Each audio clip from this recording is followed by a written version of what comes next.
it's not just from four-year residential colleges either.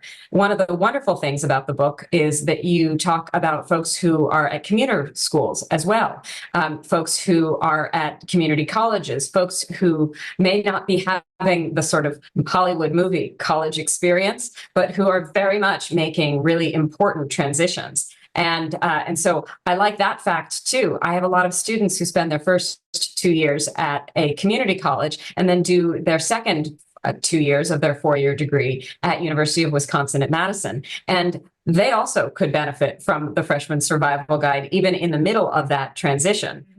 Absolutely. And I just want to add that to that point that I actually went to a community college myself, and I worked full time at the time and then afterwards once I switched to a different college. And this is definitely a tool that would have helped me with some of the things that I was struggling with at various points, particularly the point that you made about sort of becoming integrated into the college community around you, particularly at a commuter college. That can be really difficult.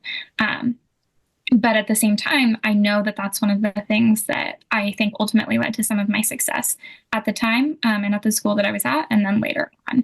It really taught me the importance of forming the social connections of not only my peers, but then the professors and the lecturers around me, and sort of having that to come back to a lot of the things that you've talked about, Christine, having that why of why you're here on campus with the people around you doing the things and studying the things that you care about. That's great to hear about your own experience.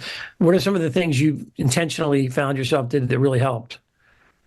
Yeah.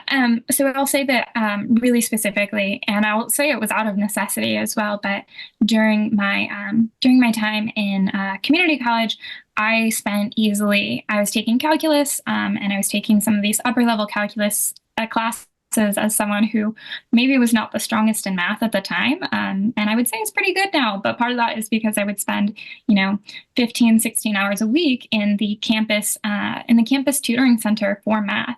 And so I would often see the people in my classes in that space. And so that really helped me form some tight-knit bonds with the people around me, the people I was taking classes with. It was also accessing that campus resource.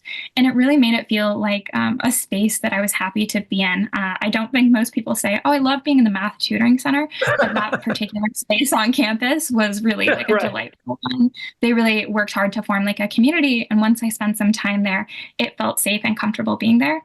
Whereas maybe when I first started going, both that like uncomfiness of feeling like I wasn't doing well in a particular subject, in addition to being young and just feeling judged for whatever reasons, it wasn't comfortable at first. But as soon as I spent a little bit of time in that space, I was like, oh, this is a really great space. And then truly, like when I look back on my memories, those are some of my fondest, which feels really nerdy to say, but it's true. And then when I transitioned to my four-year institution, I think what I took out of that is to sort of walk in with an unreasonable amount of confidence. And in that sense, I do mean an unreasonable amount of confidence that no one has any reason to dislike you if they don't know you yet. And so I remember my very first day of classes. I was in a pretty small, my minor, which was in international studies, it was a pretty small and tight-knit group. They were actually already a cohort at that point, more or less. And so these people actually already had all of their bonds and their connections and things like that. And so the very first day of classes, the first thing I did is I walked up to someone after class. And I was like, I really liked what you had to say in class. I thought that was really thoughtful and insightful. And that person became one of my day one friends from there on. And just even that's how I made a lot of friends when I first started at the four-year university, is I would just come up to someone after class and say, I really like what you had to say. We're taking a class together. We're reading some of the same material. They already said something that I thought was interesting. It's the easiest way to start a conversation and get integrated within your classes. It's an easy way to find a study partner, and then actually build out some actual friends and connections from there. Sounds like that's my concrete example. Now you're getting your doctorate at the University of Wisconsin. So it sounds like you've had a very successful transition where you've just continued to move on.